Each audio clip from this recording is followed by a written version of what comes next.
It's a perfect day for baseball in Bristol, Connecticut. On day one of the 2026 Little League New England region, we've got the Vermont State Champion Camel's Hump Little League taking on Portsmouth Little League from New Hampshire. It is the stuff that dreams are made of. Now, the goal is to be one of 20 teams in this year's Little League World Series. Here in Bristol, between New England, Mid-Atlantic, and Metro, we will send 3 teams to Williamsport. Now, there are 4 teams in this New England region, and one of New Hampshire, Vermont, Maine, or Massachusetts will survive and advance in a summer of fun that they will never, ever forget. Good morning and welcome, everybody, to Bristol, Connecticut, alongside former Major League All-Star Vernon Wells. I'm Doug Sherman. Glad you're with us. And Vernon, for these 10, 11, and 12-year-old boys, what on earth is going through their heads and their hearts right now? Oh, I guarantee you there's some nerves to start. But I think once they get settled in, they're going to have a blast and hopefully get one step closer to Williamsport. And we're going to have a blast here today. We're glad you're with us here on ESPN+, and we will try to inform you on the rules that are different and specific and unique to Little League. It's a modified double elimination format, which means 2 losses and you're gone, but then in the championship, it's winner take all. We've got a continuous batting order. Everybody on the roster starts and finishes every game. And all coaches and umpires, keep in mind, are volunteering their time. That is how Little League is able to do what it does because of the volunteer staffs, both on the field and off the field. The starting lineup for Portsmouth, New Hampshire, Ryan Poulin leads it off. He's their spark plug and left fielder. Drayton Sramuksavan is the second baseman. Drew Cresta at third. Jack Lehrer provides some power for this team that comes in riding a high under the direction of manager Charlie Razis. And they're going to have to be dealing with a very versatile starting pitcher for Vermont. His name is Mickey Brown. He's their second baseman when he's not on the mound, but he is so good, so versatile, and he's got a lot on his plate here today, Vernon. Oh, man, this is going to be a fun one. It's a beautiful day. This field looks better than some Major League fields. And what an honor it is to be calling this game. And we are set for the New England region. Vermont in the green and New Hampshire in the maroon, leading things off. Right-hander against right-hander. Brown's first pitch, with Poulin showing bunt, is taken outside for ball 1. First pitch breaking ball. Start the game. These kids can play. I like it. Pinched in at third base, Brady Hare guarding against the bunt. Poulin this time bunts it back on the screen. 1 ball, 1 strike. Well, on the mound, Mickey Brown has a fastball, a changeup, and a curveball, and he calls his own pitches out there. He calls for the number 1 and gets a swinging strike, 1 and 2.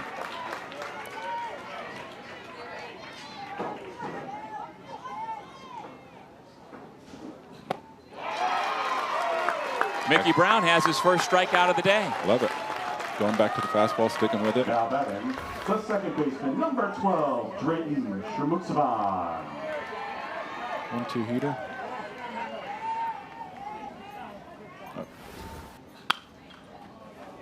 Sramuksavan fouls the first pitch down the first baseline. And Mickey Brown is from a very athletic family, and you're not surprised that when somebody from northern Vermont, this Camel's Hump Little League is from just outside of Burlington, not that far from the Canadian border. He and his entire family are downhill skiers, and he has 6 relatives who have competed in the Olympics, and so that is part of his athletic pedigree. And I do think, and you may feel the same way, Vernon, you were a multi-sport athlete coming up in Texas, that I think a kid like Mickey Brown benefits in baseball from being a skier and playing the other sports. I think athleticism is the key, especially being on the mound, being able to play in the middle of the infield. You're able to do things that most kids aren't. And I think that makes a well-rounded athlete, and someone who's able to step in a situation like this and lead his team on the mound and coming out and throwing strikes. And Brown was very specific in his questionnaire. The boys all fill out questionnaires for us so we can get to know them and pass along some of that information to you. But he is 5 feet tall, 94.6 pounds. Oh, very precise. Yes. Sounds like a left-handed pitcher, actually, but Now, he's a right-hander from Richmond, Vermont. That's one of the 3 towns that comprise this Camel's Hump Little League. Goes to the breaking ball. Good take. And so the count goes 2-2. Swung at many of those pitches. Line drive. And it's caught by the second baseman, Spencer Hare. Congratulations from his shortstop, Benji Soltsa. The first baseman, number 8, Drew Cresta. Nice diving stop.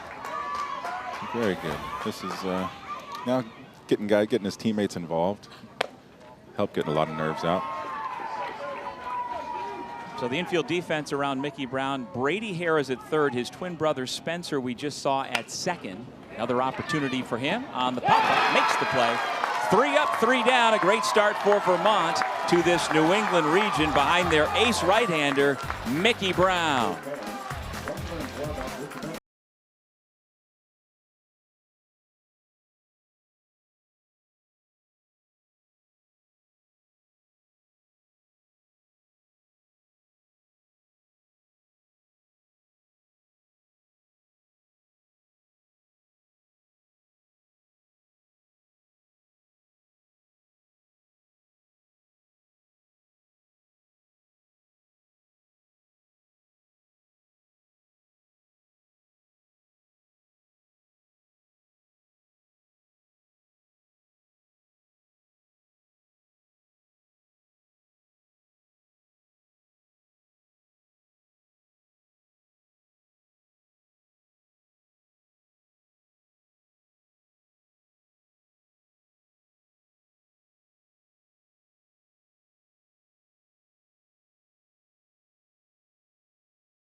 No team from the state of Vermont has ever reached the Little League World Series, but there are folks who've made the drive from northern Vermont to here in Bristol, Connecticut, dreaming of making it to Williamsport this year. A terrific crowd clad in green, rooting for this Richmond, Vermont Little League team. The manager's son, Benji Soltsa, leads off, followed by Mickey Brown, their pitcher, who we've seen. Spencer Hare, one of the twin brothers.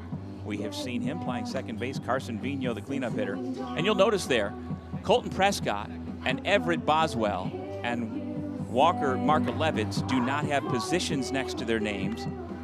They can play in the field. There are no more requirements that they have to play in the field. And Bennett Smith on the mound for New Hampshire, a right-hander who, again, has a lot on his plate in a big spot as we head to the bottom of the first inning. And I love his dream job being a private chef. That is, that's my language right there. The first for Vermont, the shortstop, number 25, Benji Soltsa. Benji Soltsa. Now his secret weapon is apparently his shoe closet bat. It's a batting cage bat. I don't think he's using it right now. He's got it with him. But it's one of those deals where he just tried it in the middle of the summer, had 3 hits. Okay, I'm going to keep using that bat. There is Dad, who told us the story yesterday. Oh, he's on. So Benji takes his base while his father, the manager Ben, orchestrates down in the third base coach's box. Number 50, and that is a heck of a mustache coming. The coaching staff has gone along with what the players wanted during this run, that we're growing mustaches this summer. Yeah, that is something my wife would not allow to happen. So they are better than me. Ben Soltsa, Dan Bellarose, and Andy Barrett are probably making their wives not so happy, but they are making the boys happy. Well, they're sticking together, and the boys are doing the same thing with the buzz cuts. So this is fun to be a part of. A good swing. And Ben was telling us yesterday that, again, as a northern Vermonter who's used to cooler temperatures, it is hot in New England right now, and wearing a mustache is not his first choice. And in my opinion, it's a different look, but if you're a Yankee, it's the only way you can go. So they're rocking it, and he looks good. And he also joked that the 3 of them walking in look like Vermont State Troopers now with their mustaches. Reaching out, punching it into left center field, Mickey Brown, and that's going to get down in the gap. Soltsa heads to third, and we've got our first base hit of the morning. It's a double, and Mickey Brown stands at second, pumping up the fans on the first base side. I love the energy coming from this Vermont team and their fans, just relishing the opportunity.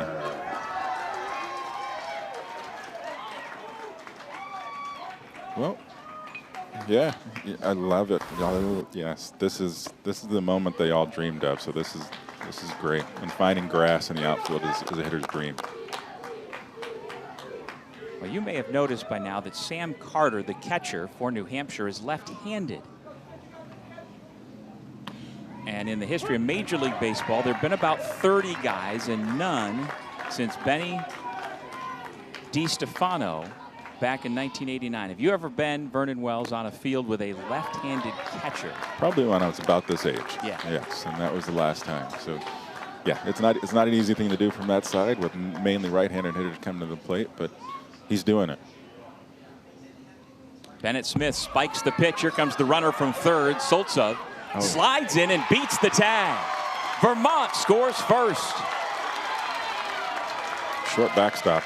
You got to make sure your secondaries are really good from third base, and close play.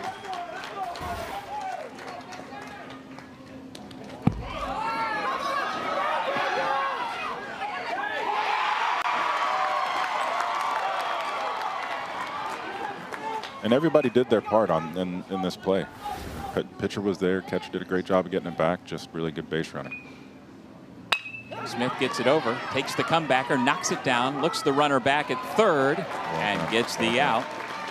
One away here in the bottom of the first as Spencer Hare is retired.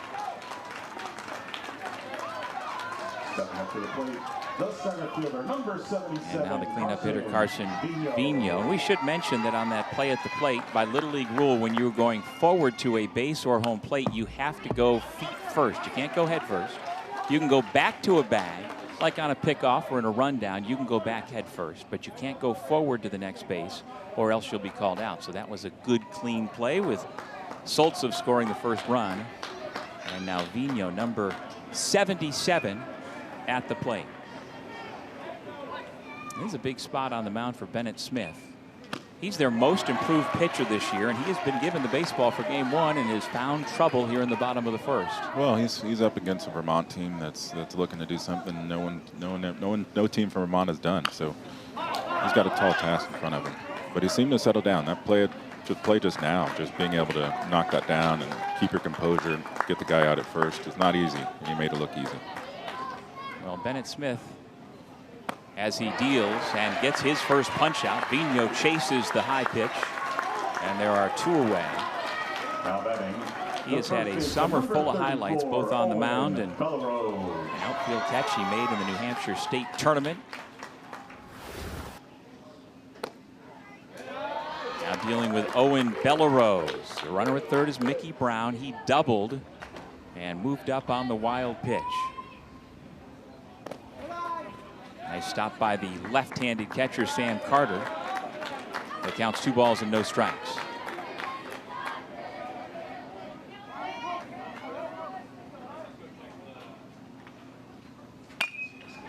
Fights off the pitch. Backpedaling at first is Drew Cresta. And what could have been a disastrous bottom of the first only merits 1 run for Vermont. 1-0 our score as we head to the second inning.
Follow the amazing kids as they experience their own Little League World Series adventure. Download the Little League World Series app and watch highlights, photos, schedules, and more. Available in the app stores for Apple and Android devices.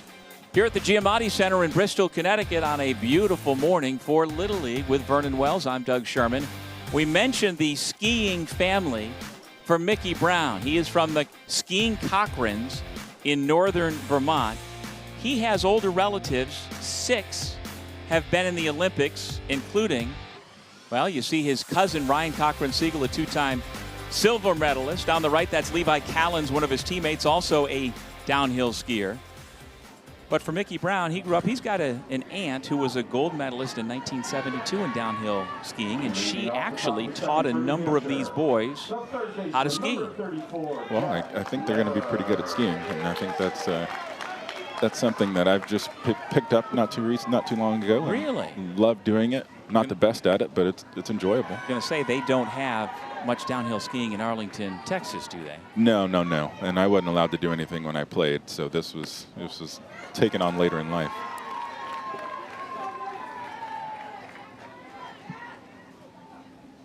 Mickey Brown on the mound, facing Jack Lehrer, the cleanup hitter. Starting third baseman for this New Hampshire State Championship team, the All-Stars from Portsmouth. Big swing, high fly ball to left. Evan Governale over to make the catch. 3-0 green light. Now batting, the right fielder, number 16, Ryder Raises. That'll bring up Ryder Raises. And he has been one of the terrific pitchers for this Vermont team. Best for this team probably over the last couple of years. But the starting right fielder for this ball game, we will almost certainly see him coming out of the bullpen either later today or in their next game. And Ryder planned to be at the Red Sox-A's game tomorrow on the field at Fenway Park for the national anthem. But he's here in Connecticut. They kept winning ball games, and I'll go to Fenway another time. Yeah, that'll have to wait, but I'm sure that he'd much rather be here than be there. His dad is Charlie Raises. He's the manager and the coach at first base. Sam Cresta, the coach at third for New Hampshire. Brett Graham is the other coach on this Portsmouth Little League All-Star team. And by the way, almost guaranteed if you go to a Red Sox game these days, they're going to win. I mean, they have not lost but 3 or 4 games in the last month. It's been an unbelievable turnaround watching them play the game of baseball, and it's having grown up again, unfortunately playing against them all the time. There's some admiration, but not too much excitement watching them win all these baseball games. Well, you know, in this New England region, as the boys all fill out their questionnaires, not surprisingly, the kids from New Hampshire and Vermont and Maine and Massachusetts, an awful lot of Red Sox fans sprinkled in. Raises down on strikes. Mickey Brown with his second K of the morning. Number 1, Sam Carter.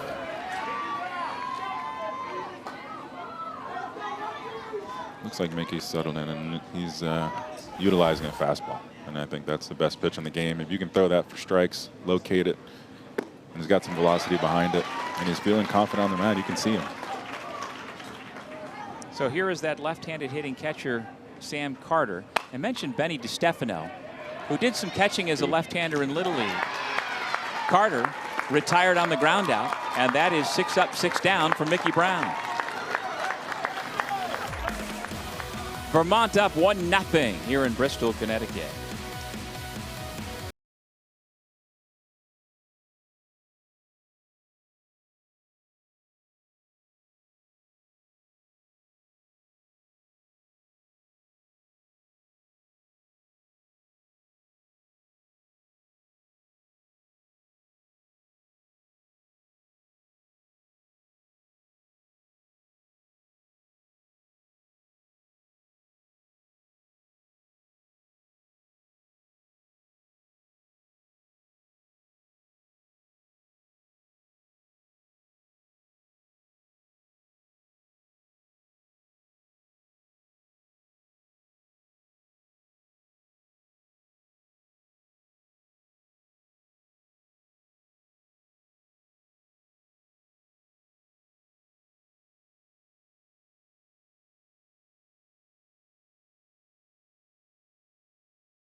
Well, perhaps the biggest game so far this summer for this Portsmouth Little League team was the opener of the state tournament. They led 8-0 in the 5th inning. Bedford, though, stormed back to win it 9-8.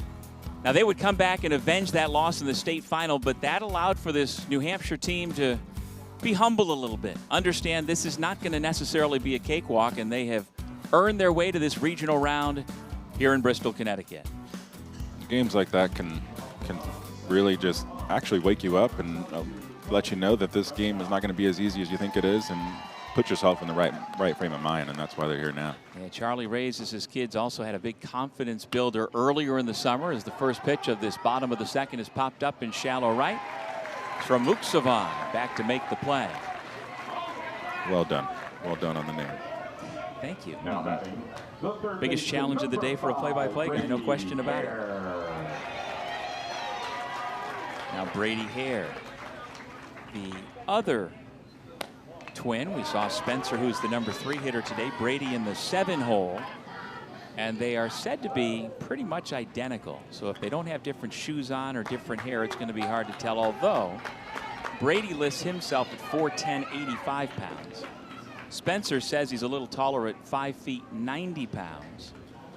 So probably not exactly identical. Now, Brady always has the upper hand, Vernon, because he was born a minute before his brother. So I'm the big brother. So we can always hold that over his head. Yes. Well, his twin brother grounded back to the box in the 1st inning. Brady is now behind in the count 1-2, facing Bennett Smith. Ground ball toward the hole at short, backhanded by Maloney. Strong throw to first is in time. Great backhand play. Close play at first. Now batting, number 53, Everett Boswell.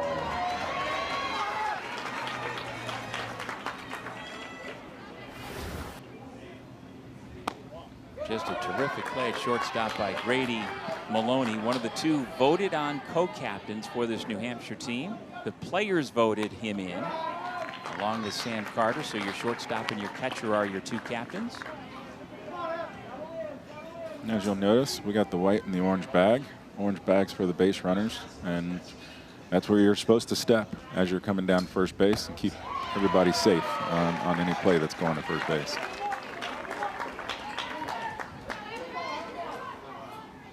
Everett Boswell, the batter. He's got a birthday coming up, end of the month. He will turn 12. He is homeschooled by his mom, Leah, along with his siblings, Robert, Samuel, and Mary, ages 10, 7, and 4. Big brother fights that one off. And the count holds 2-2.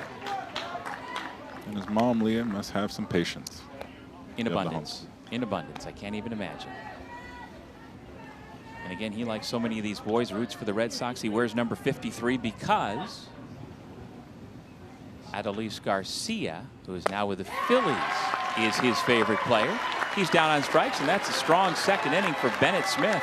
Retires Vermont in order.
Find Little League on Facebook, X, Instagram, YouTube, and TikTok at the official handles at Little League.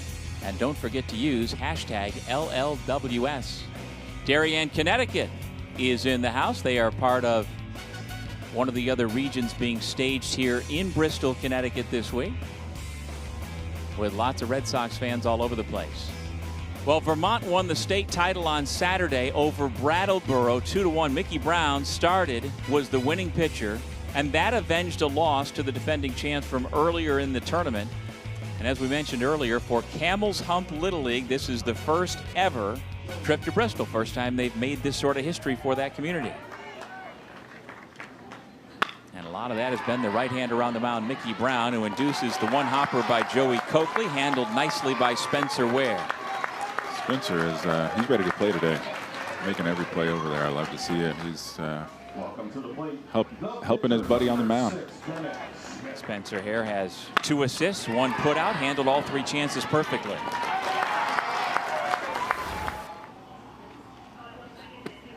Now Bennett Smith stands in facing his opposite number, and the pitch count so far from Mickey Brown has been very manageable. In Little League Baseball, we keep very close track of pitch counts, and if you can get some pitcher who is your ace and also efficient, you can ride him hopefully for an entire 6 innings.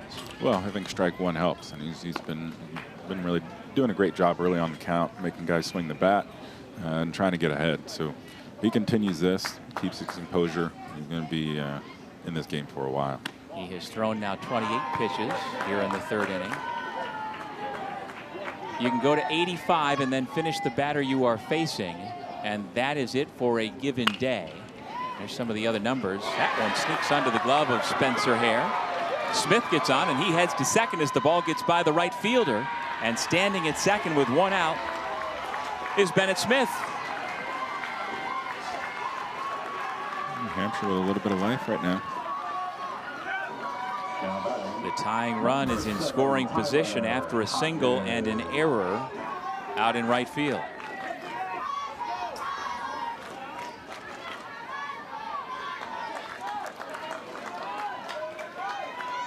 So now Tyler Hodges, who has been on fire, swings at the first pitch, grounds it to Bellerose. That advances the runner, and so the potential tying run now stands at 3rd base with 2 away. Now batting, number 5, Gabe Fournier.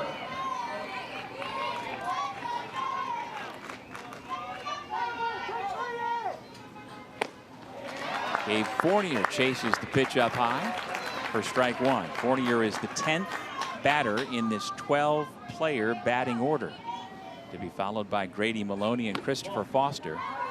Again, they use continuous batting orders in Little League so that everybody on the roster plays an equal amount. Keeps all the parents happy. He's got some hair sticking out of the top of that helmet.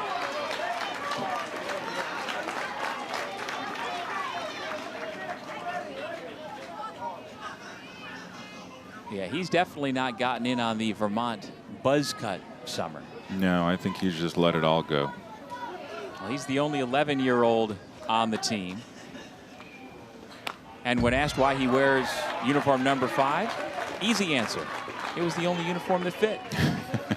Give me that one.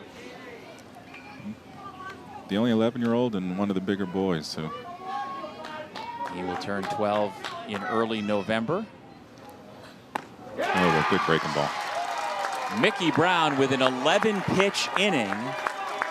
He's allowed just 1 base runner through 3 innings, and the young right-hander from Richmond, Vermont is dealing here today.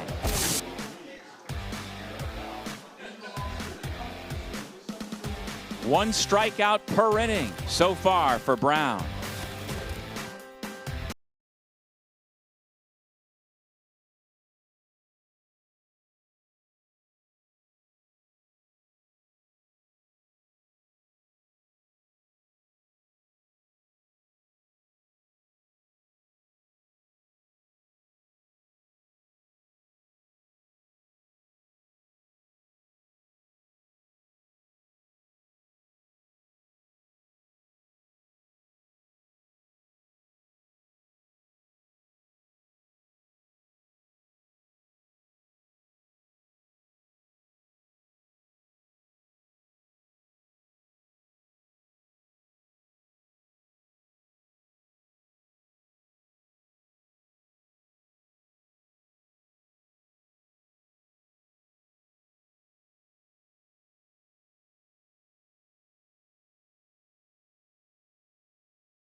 Little League Baseball sank hundreds of thousands of dollars to upgrade this facility in the offseason, the A. Bartlett Giamatti Little League Leadership Training Center, which from soup to nuts is as good as you can get. They've got dormitories to house all of the boys who are here, 12 different teams, so that's 144 kids, Vernon, along with the coaches and managers who stay here hopefully for a week, making it all the way to the championship game. But it's just a beautiful spot for these kids to come and truly live out a dream. It's not just about the baseball. No, this is an opportunity for them to just come here and be kids, have a blast, get to know so many different kids and play this game that they love.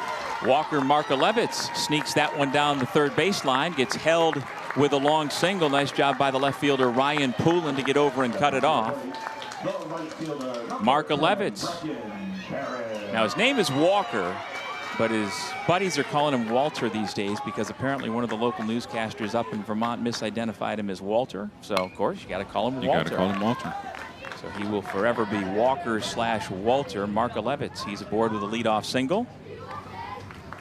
And the batter is Brecken Barrett.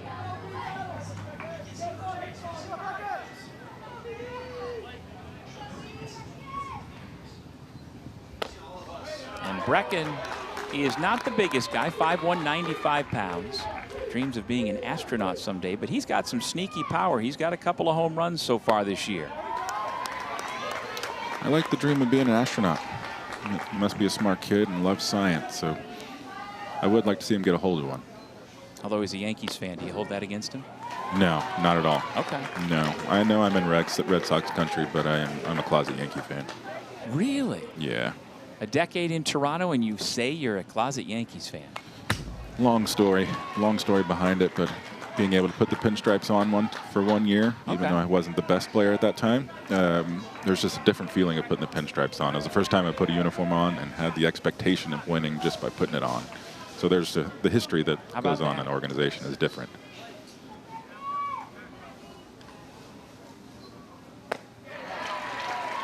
Payoff pitch is swung on and missed, and Barrett is retired for the first out. Well, speaking of Yankee Stadium, Camel's Hump Little League manager Ben Soltz reached out to the Yankees and asked them, could we come and have a tour of the stadium and get to walk on the field? And indeed, the Yankees obliged. He was blown away with the consideration that the big league club gave to him. Now, he grew up, Ben did, in New York City. He's from Brooklyn, and he's a Yankees fan. And so I thought, well, why are you going to Yankee Stadium and not Fenway Park? They're going to go to Fenway in a little bit as well. So that's a major league experience for these kids, which they will never forget. Yeah. Two of the best places in baseball to go. Obviously, new Yankee Stadium and old Yankee Stadium are two completely different places, and you go to the history of Fenway and get scrunched in seats. Yes, but still pretty cool. So there they got to parade on the field and then watch the ball game from up in the stands. And again, a trip is planned to Fenway Park coming up in September for this Camel's Hump Little League team that is the first from its community to make it this far. Just one step away from reaching the Little League World Series. Evan Governale is the 12th hitter in the lineup. Slow roller to third. Lehrer has it. And that retires the side. Bennett Smith works around a leadoff single to keep our score 1-0 halfway home here in Bristol, Connecticut.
What a marvelous start to our day here in Bristol, Connecticut. And whatever level of baseball you're talking about, major leagues like Vernon Wells did for so many years, or here at the Little League level, starting pitching sets the tone. And both of these starters so far, Vernon, have gotten off to a great start. Yeah, Bennett had some early trouble and worked his way out of it and settled in now. And they're both throwing strikes. And this is the way the game should be played. Again, we keep track of those pitch counts because Little League, for the safety of these players, for these boys as they develop, are not allowed to overwork or overuse their arms. Mickey Brown has been terribly efficient as he goes to work against the bottom of this New Hampshire lineup. Grady Maloney is the hitter, and the shortstop has to back away from that high and tight fastball that makes count 2-1. Grady Maloney, number 33 for this team from Portsmouth, New Hampshire. You been to Portsmouth, New Hampshire? Beautiful little city. Yeah, haven't been there. Sounds beautiful. It is gorgeous. Stuck there between Massachusetts and Maine, right on the water. Walkable downtown is a great spot. So Maloney draws a leadoff walk, the first issued by Mickey Brown here today.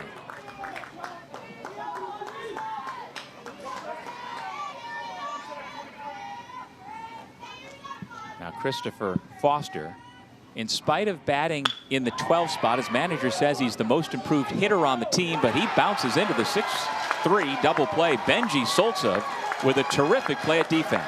Yes, and more importantly, defense is key, but he has also been voted to be the most likely person to survive a zombie apocalypse. So he's got that going for him also.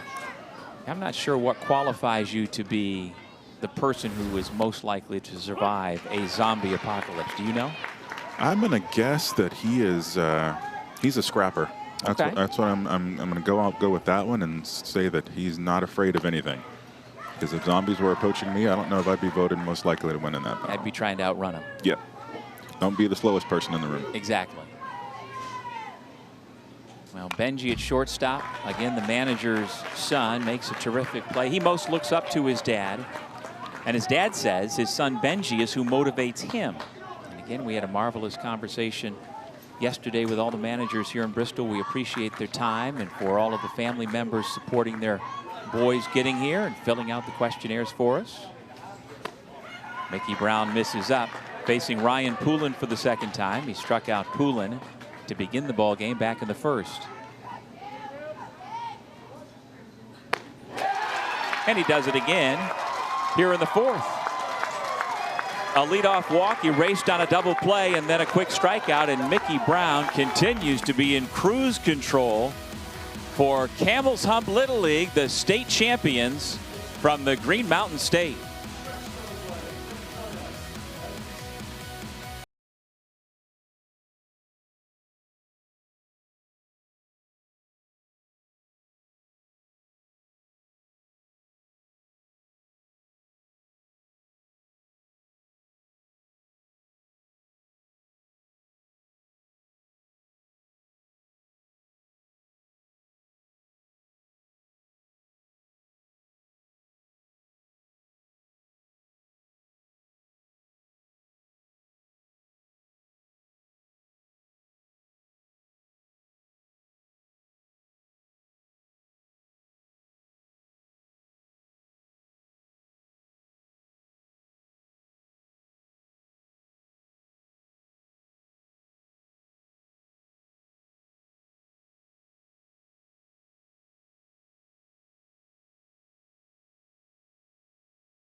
Want your child to experience the teamwork and fun of Little League baseball or softball? Visit playlittleleague.org and enter your address to find a Little League community program near you. And there's no better spot right now than here in Bristol, Connecticut to get that Little League fever and to get some gear. That is here at the Giamatti Center. Got to get you a t-shirt or a jersey or a sweatshirt, Vernon. Your first time here. We're so glad to have you as part of the ESPN family. I will be in that store right after this game. We start the bottom of the fourth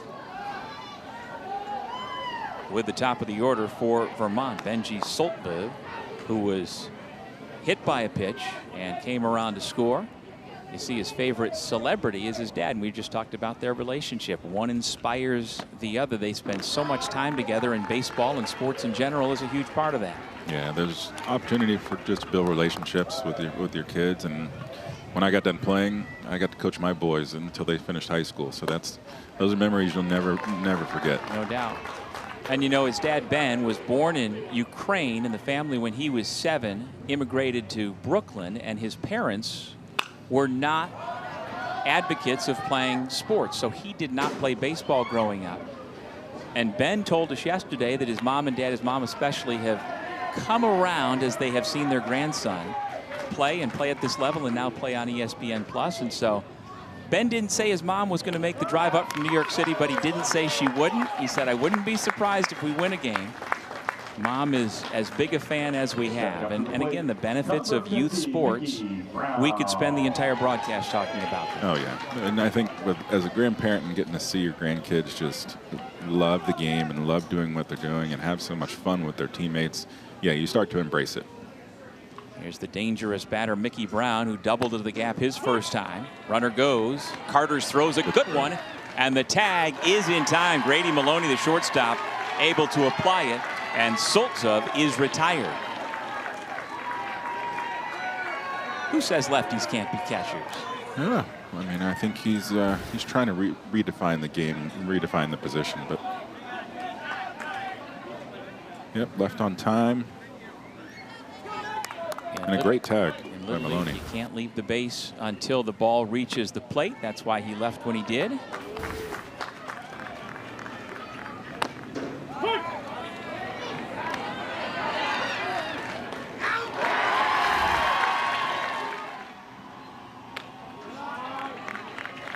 Right on top of it are umpires. We should give them a shout out. Again, they all volunteer their time. Keith O'Brien is our umpire behind the plate. Alex Hufford at first, Tyrone Powell at second, and Darren Besicek is our umpire at third base. And they will be here all week. Good battle here between Bennett Smith and Mickey Brown.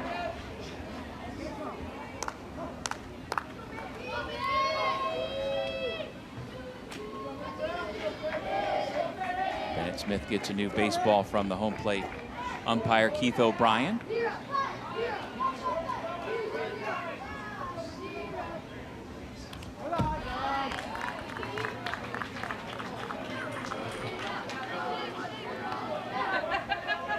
Among the other thing Bennett Smith has going for him, good pitcher, really improved this year. He says he's got the best hair on the team as well, Vernon. I like his confidence. What was that, a changeup right there? Gets Mickey Brown for the second out of the inning, and that is a huge out right there. Yeah, huge back-to-back outs, keeping both their top hitters off the bases. And so now Spencer Hare offers at the first pitch, and that's a quick and tidy inning for Bennett Smith. The caught stealing means that he faced the minimum in the fourth.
Want to see some girls with game?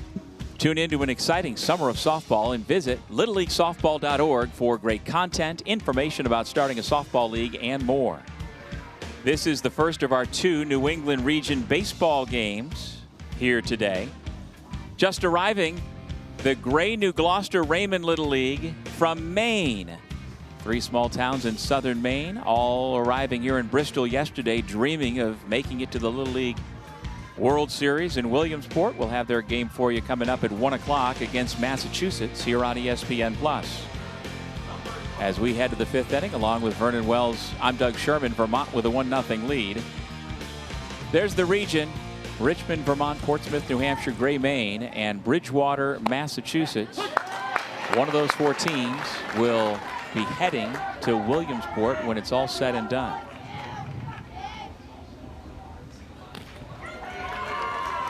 Drayton Sramuksavan is the leadoff hitter here in the 5th inning. And apparently one of the good luck charms for this New Hampshire team all summer is his dog Toby is at the game, and everybody pets him before the game. However, in this venue and at this point, Toby couldn't make the trip from New Hampshire, so the kids are going to have to overcome that, Vernon. That's a mental hurdle right there. It is. It is. I'm just actually impressed his name fits on the back of his jersey. Got broad shoulders to be able to do that. Now the other routine, as he grounds it back to the pitcher, Mickey Brown able to make the play. They also dap up Gabe's grandmother, Mimi, every game. We didn't see that. I know Mimi's supposed to be here, so they were able to do one of their 2 usual pregame routines. No Toby, but Mimi's here. Mimi will suffice then. Maybe Toby's in the hotel. I hope so. Yeah. Maybe they got him before they came over to the ballpark. Drew Cresta takes a big swing and fouls it back and out of play. He's 5'7", just had a big growth spurt up to 120 pounds. Still only 12 years old, and he's got a couple of nicknames, Daddy and Droopy. Droopy. No explanation on either, but he hopes to play in the NBA someday. Well, yeah.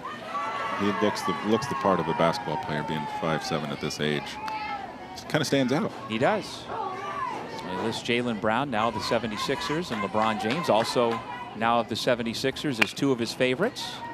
Bouncing ball to short. Soltsov throw to first, and it's in time. Close play at first. Cresta got down the line in a hurry. Now batting, number 34, Jack Lehrer.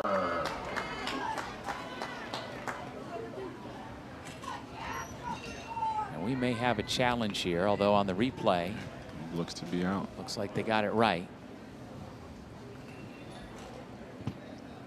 Charlie Razis is the manager and first base coach for New Hampshire, and he went over immediately and talked to Alex Hufford, the first base umpire, and so now he and the crew chief will go and check the replay as this is being challenged. Now every team in Little League, in the regionals and in the World Series, because they're all televised by ESPN, we've got the chance to do this. Every manager gets 2 unsuccessful challenges during regulation, and then 1 unsuccessful challenge during extra innings. So as long as you keep getting your challenges right, you don't lose any. You get 2 unsuccessful, and this is our first challenge of this regional so far. And once you reach the 5th inning, I would imagine you're a little more liberal in your use. I would imagine so. Don't worry about holding on to them. And they don't carry over to extra innings, so you may as well use them in the 5th or 6th inning if you think you've got a chance. Yeah, they don't carry over to the next game. No. Well, the only run of this ball game so far came in the bottom of the 1st inning. A hit batsman put Benji Soltsev on for Vermont. He moved to 3rd on a Mickey Brown double, and then he came in on a wild pitch. Yeah, it certainly looks on that angle as well that the ball disappears into the glove before the bright right shoe hits the bag. And indeed, on replay, the umpires say yes, he is out. So Cresta is retired on the ground ball to shortstop. 2 away, nobody on, and Jack Lehrer will be the next batter for New Hampshire. Jack also got some good size. Mickey Brown goes to work and gets the batter out in front for strike one. Good first pitch breaking ball. Strike the ball pitch. Well, Jack is called by some of his teammates Big Poppy. He's confident, wears number 34 because of David Ortiz, and he always swings for the fences. Sounds a little bit like Big Poppy. Well, Jack is a soon-to-be 13-year-old at St. Patrick Academy, 5'5", 120 pounds, and supremely confident. But right there, an 11-pitch inning by Mickey Brown. He continues his impressive run on the hill today for Camel's Hump Little League, trying to get into the winners column with an opening morning victory. And their ace right-hander is dealing Mickey Brown with yet another K.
As advertised, Gordon Mickey Brown has been the star for Vermont so far today. Not just throwing the baseball, he also has the key double that helped Vermont score the only run of the ball game so far. Vernon, what do you see from him on the mound that he's kept New Hampshire in check so far? Confidence. He's throwing everything that he has, and fastballs up in the zone, getting kids to swing at it, throwing the breaking ball to strike to ball pitch. That he's been locked in. And New Hampshire's got a tough road ahead of them this next inning to try to get back into this thing. And you know, New Hampshire pitcher Bennett Smith has been pretty good as well. He's on the mound working his 5th inning against the heart of the Vermont lineup. Carson Vigneault leading off. Vigneault was a strikeout victim in the first, and he takes 4 straight balls and heads down to first with a leadoff walk. Stepping up to the plate, number 34, Owen Bellerose.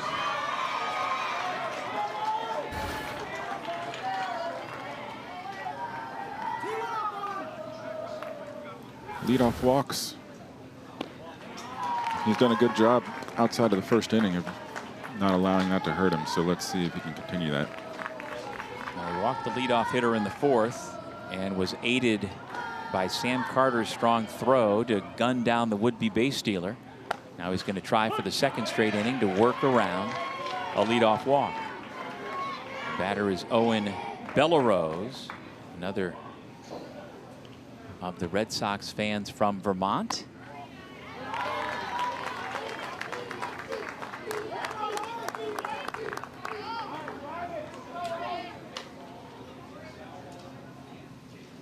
His father Dan is one of the coaches working on a mustache this summer for the boys. 2 balls, 2 strikes. Owen's got a couple of younger siblings also playing Little League at the lower levels. Liam is 8. Little May is 6. 4, 6, 3, but the throw to first not in time. They get the lead runner. Vigneault retired, and there's one away. Bellerose reaches on the fielder's choice. It's been a day full of fundamentally sound baseball. It's fun to watch these kids come out and play the game and make plays in the field and help their pitchers out. That's why both the starting pitchers are still in this game and throwing the ball really well. First pitch swinging. It's a line drive base hit to center for Colton Prescott as the throw is behind. Bellerose sliding into second.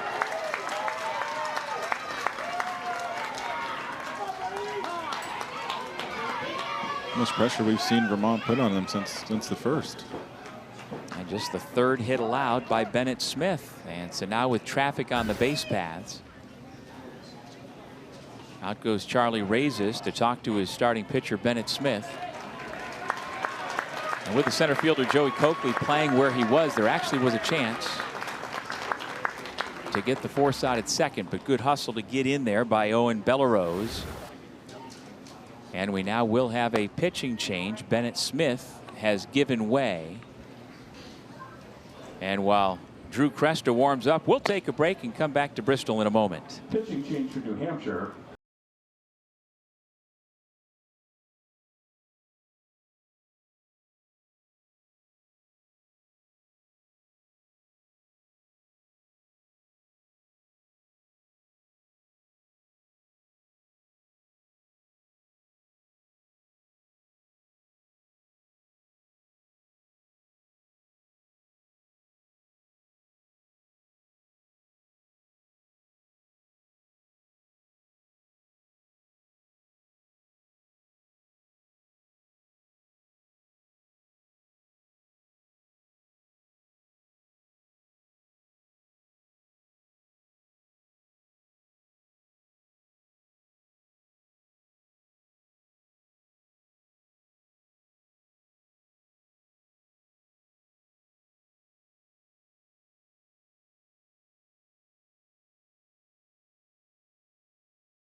Number 5, Brady Hare.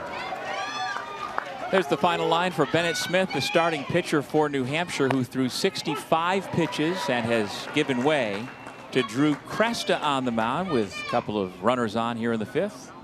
One away, and the batter is Brady Hare.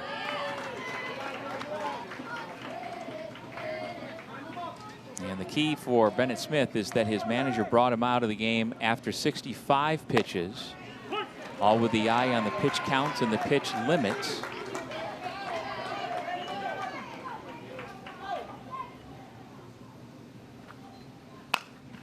And if the player pitches between 61 and 75 pitches in a day, 3 calendar days of rest must be observed.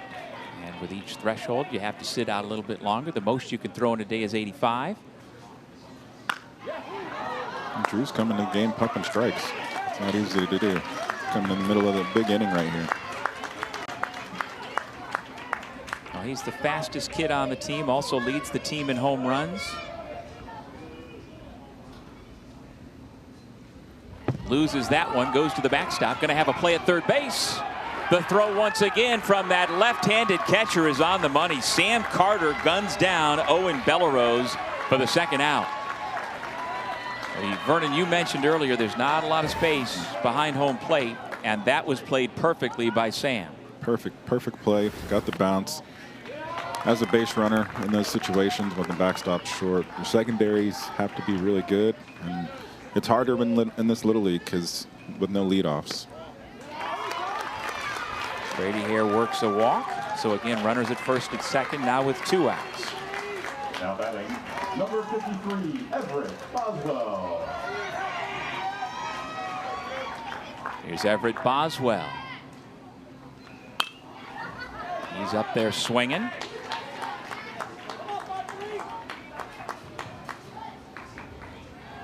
I think Drew's going to be sticking with his fastball.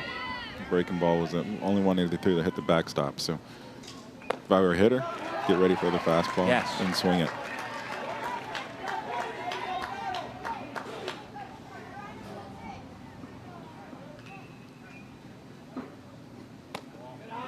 Good miss.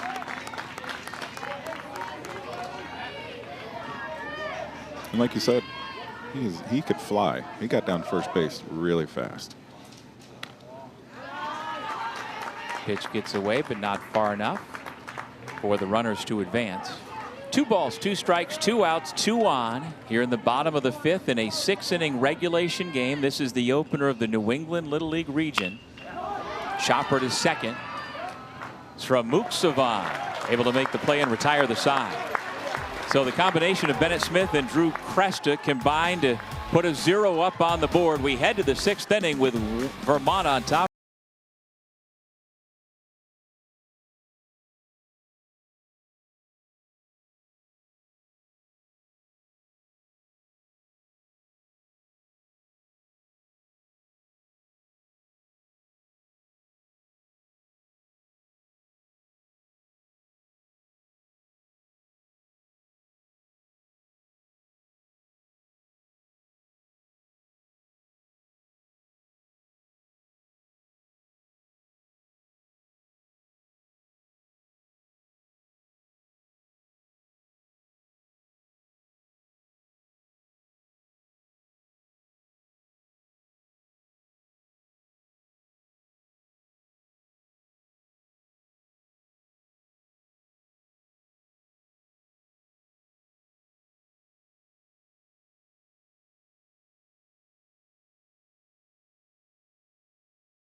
As we head to the 6th inning, here is the only run of the game. It came back in the 1st on the wild pitch. Benji Soltzov able to beat the tag, and so far that has stood up thanks to the pitching of young Mickey Brown. And his pitch count is very much under control. He's thrown only 57 pitches as we head to the 6th. And so he is in great shape, Vernon, to finish what he started. He is, and it'll be interesting to see the approach of this New Hampshire team with the pitch count being at 57. If you can get him over that number, he won't be able to throw again. So that number of 66 pitches. So we'll see how they approach it, if they're a little bit more patient or coming out and swinging the bats. Well, Mickey has only allowed 2 base runners, a single to Bennett Smith in the 3rd, and then a leadoff walk in the 4th to Grady Maloney. Smith in that 3rd inning got all the way to 3rd base but was stranded, and that's the only runner left on base so far today for New Hampshire. So they're going to get that pitch count up. They need base runners that they haven't had so far. He's done an unbelievable job of getting ahead in the count all game long, so I don't see that changing this inning either. Nope, they're coming out swinging. They are. Ryder raises, 5'2", 102 pounds, a 12-year-old at Greenland Central School. Mom Jenna, his dad Charlie, we've introduced you to already. The manager and first base coach here for Portsmouth Little League. And he's in an 0-2 hole as Mickey Brown continues to pound the strike zone. Continues to do it and force hitters to swing the bat, force them to get themselves on base. I think that's the best thing as a pitcher, and especially as a young pitcher, just throw strikes. We should mention Ryder's mom, Jenna, was an All-American softball pitcher at the University of Memphis. And her son is an excellent pitcher as well.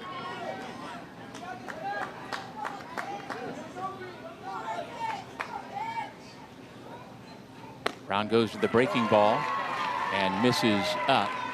Yeah, so far today, Vernon, Brown has first pitch strikes on 12 of the 17 batters he has faced.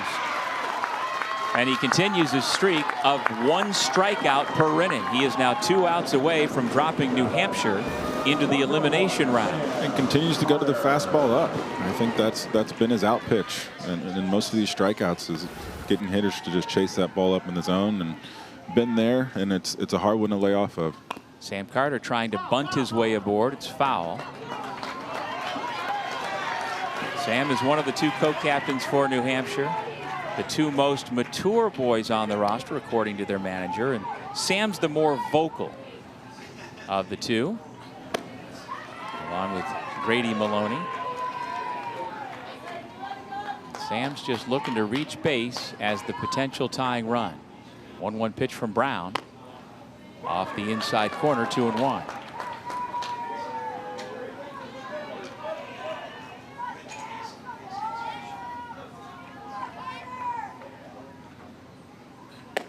Showing bunt. Pitch misses high and outside. It's 3-1. And in this instance, a walk's as good as a hit. They need him on base. Yeah, base runners are what they need at this moment, and try to put pressure on him. Oh. Chases the 3-1 pitch. Just out of play. So the count goes full. Good look for Levi Callens, but ran out of room. Biggest pitch of the game right here. Just the 2nd full count, faced by Mickey Brown. His payoff pitch. Carter rips it up the middle. And the potential tying run is aboard. Just the 2nd hit given up by Mickey Brown. Now batting, number 4, Joey Coakley.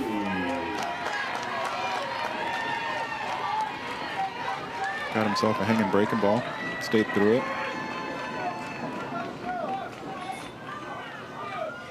Now it's Joey Coakley's turn. Rips this deep to left field. Evan Governale, though, able to make the play. Well, they have barreled up Mickey Brown a couple of times here in the 6th, but New Hampshire is now down to its final out. One of the most frustrating parts of the game is you do everything right, and then you have someone standing out there to catch it. Now Bennett Smith.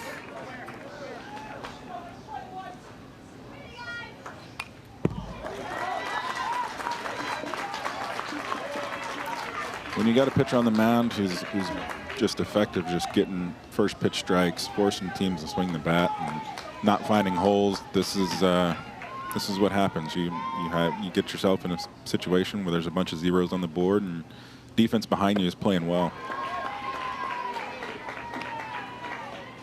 Brown throws to first as he was baited into the throw by Sam Carter.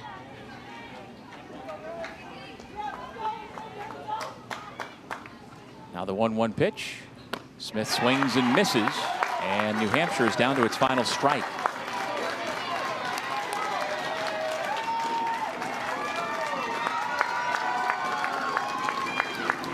Now the 1-2 pitch. Swung on and missed. What a performance by Mickey Brown. A complete game 2-hit shutout, and Camel's Hump Little League is in the winner's bracket. What a game. What a performance by Mickey Brown.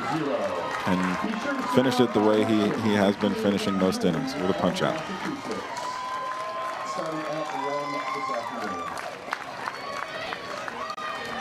Well, on the mound, Mickey Brown with the complete game 2-hit shutout, 7 Ks.